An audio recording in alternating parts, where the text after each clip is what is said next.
and we are on chapter 6 of Sketches. "We'll just make this a little bit wider," Brent said. He gave it a sharp kick, and the board splintered into 3 pieces. Did they really think that was going to keep anybody out? He reached down and grabbed the pieces, twisting and yanking, the nails squealing as he worked to pull the boards free of the window frame. He took the pieces of wood and tossed them away, then bent down and crawled through the window, disappearing into the darkness outside. Suddenly, there was light, and Brent reappeared holding a flashlight. "Where'd you get that?" Ashley asked. "I got it at that Walmart store. Special 5-finger discount. Watch yourselves when you're crawling in. There's some broken glass." He aimed the light at the little shards of glass still clinging to the edges of the frame. Ashley dropped to her knees and crawled in after him. I turned and looked around. I couldn't see anybody or anything except the dark outlines of the abandoned buildings that surrounded us, but I still imagined there were eyes on us. I couldn't help but wonder what sort of place Nikki had in mind when she'd offered to find me somewhere for the night. It couldn't have been any worse than crawling in through the broken window of an abandoned building. "You waiting for a formal invitation?" Brent asked. I got down on my knees and crawled in after them, careful to avoid the broken glass. Once inside, I got back on my feet. Brent shone the light around the building. It was some sort of old factory or warehouse. It was empty, and the ceiling soared high over our heads. "You ever been in this place before?" Ashley asked Brent. "I've been in every place before." "So you know your way around in here?" I asked. I said I'd been here, not that I memorized the floor plan. Just follow me. I'd stayed close to Brent, just a few steps behind the beam of light he projected in front of himself. Aside from that little light, the building was pitch black. The space was so big that I couldn't see the ceiling or the walls, and there was no way of telling what else or who else was there. Under my feet, I could feel and hear pieces of glass on the crumbling, uneven concrete. I hated being in a new squat, but there was no choice tonight. We'd shown up at the building we'd slept in for most of the past week, to find the door boarded up and a guard in a security car sitting in the alley. If we had tried to break in, we would have been arrested. The guard would probably be there for a few nights before they sent him off to watch something else. That was the way it worked. Whoever owned these abandoned buildings didn't really want us to trespass, but they didn't want to spend much money to make sure nobody ever did it either. Instead, there was like some sort of an agreement between all the street kids and the owners that we could sleep in one place for a few days before we were chased off and had to stay someplace else. "This looks encouraging," Brent said as he shone the light down a small hallway. We trailed behind him along the corridor. It led to a number of small rooms, offices. "Wooden floors," Brent said, shining his light downward.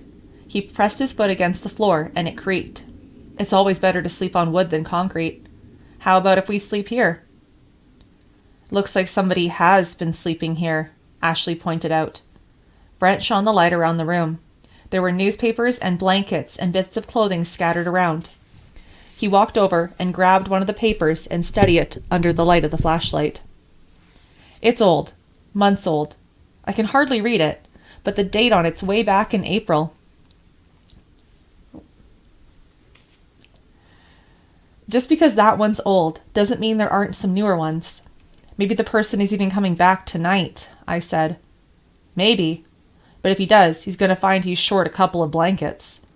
Brent reached down and grabbed one of the blankets that littered the floor. "Do you really want to do that?" I asked. "Guess I do." He walked out of the room and we trailed behind him into a larger office.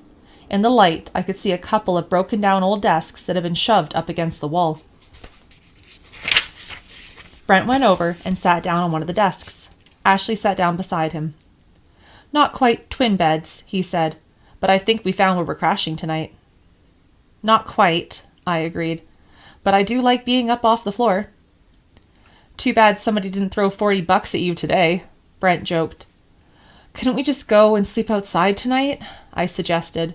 Sometimes we slept in the park. It wasn't bad to lie on the grass and look up at the stars. It's almost like we're camping. "Sounds like she'd like Tent Town," Ashley asked. "Tent Town?" I asked. "It's a place where a bunch of homeless people have set up tents. Brent explained. Not the worst place, if you have one. Do you happen to have a tent on you? He asked. We could still sleep outside, I insisted. Not tonight. It looks like it's going to rain. Don't worry. We're safer in here than we would be out there, Brent said. I guess you're right. Being outside meant that anybody, other kids, bums, even cops, could come by at any moment. It might mean getting moved along or arrested, or robbed and roughed up. I just didn't like being all closed in like this, inside of a big, old, creepy building. Outside I could run. Here I was trapped by the walls and ceiling and the memories of whatever this building used to be. How about if we eat? Ashley asked. Suits me. I'm starving, Brent said. Me too. Didn't they feed you at that drop-in center? Ashley asked. I had some juice and a toasted bagel. 2 toasted bagels. I didn't mention the muffins. I'd walked away with 3, but had eaten them before I met up with Brent and Ashley. I felt bad, like I had sort of cheated them. No, it wasn't like I had sort of cheated them. I had cheated them. I wouldn't do that again, even if I was starving. I hope those bagels didn't spoil your appetite, Ashley said. I'm really hungry. What do you have? Ashley took her pack off her back and undid the zipper. She pulled out a white bag. We can have 4 each, she said. 4 of what? I asked. She pulled out a box of donuts. Ugh. I never would have believed I could get sick of donuts, but they were cheap, even cheaper than when you grabbed the day-olds from the dumpster, and some days it seemed like we were eating nothing else. That's all the money we had left after buying some more cigarettes, Brent explained. It's hard when there's 3 of us eating and only 2 of us are hustling the spare change, Ashley said, sounding annoyed. Sorry. I thought you were just going to drop in on that place for a minute or 2 and leave, Ashley said. You were there for a couple of hours. I hadn't meant to stay, but on my way out, I'd started talking to this girl who was painting, and then one thing had led to another. What were you doing all that time? Ashley demanded. I was working with acrylics, painting. I know what acrylics are, Ashley said. It's just that while we were working, you were playing. Cut her some slack, Brent said. She was just having some fun. We all have to work if we want to eat, Ashley pointed out. Eating is important, Brent agreed. But just because this isn't something that interests you or me doesn't mean it isn't important to her. He turned to me. And painting makes you happy, right? I nodded. And I realized then that he was right, that an hour or so at the drop-in had made me happier than I'd felt in a very long time. Then you should go there sometimes, Brent said firmly, as though this were his official decision. We all know that finding a little happiness out here isn't the easiest thing in the world.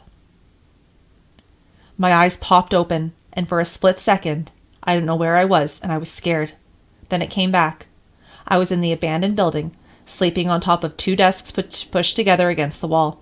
Ashley was beside me, and Brent was beside her on the outside. He was always on the outside. He made sure he was always between us and whatever could hurt us.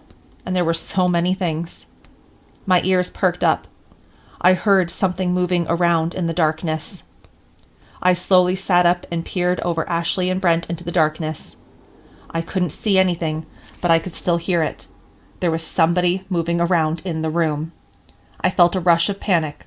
I heard more rustling, not loud. Carefully, slowly, I reached to the place where I remembered that Brent had left the flashlight. I fumbled around until I found it. I turned it on, shone the light around the room, and a big brown rat sat up, its red eyes gleaming back at me. A shudder shot up my spine. The rat raced away from the light. I could hear it even after it had disappeared from sight. I wanted to wake up Brent and Ashley and tell them about the rat. But what was the point? It wasn't like they didn't know there were rats in the world. It wasn't like we hadn't seen rats before. It seemed as though there were rats everywhere in this city, but that still didn't make me feel any less spooked by the appearance of this one. I lay back down. I didn't know if I'd be able to get back to sleep, but I had to try. I clutched the flashlight tightly against my chest, holding it like a shield or a sword. I focused the beam of light up onto the ceiling above my head and moved it around. That was what I used to do in my bedroom when I was little, shine a flashlight up onto the ceiling, and make it dance all around. The beam would reflect off the little stars and moons that my mother had stuck onto the ceiling, shining green in the darkness. Here, there were no stars or moons, just peeling paint and water stains. I turned off the flashlight, and the room became thick with darkness again. Maybe it was better not to look. Seeing bad things coming didn't stop them from coming, and there were lots of things in the world that were worse than rats. Lots of things. At least I was safe from some of those other things here.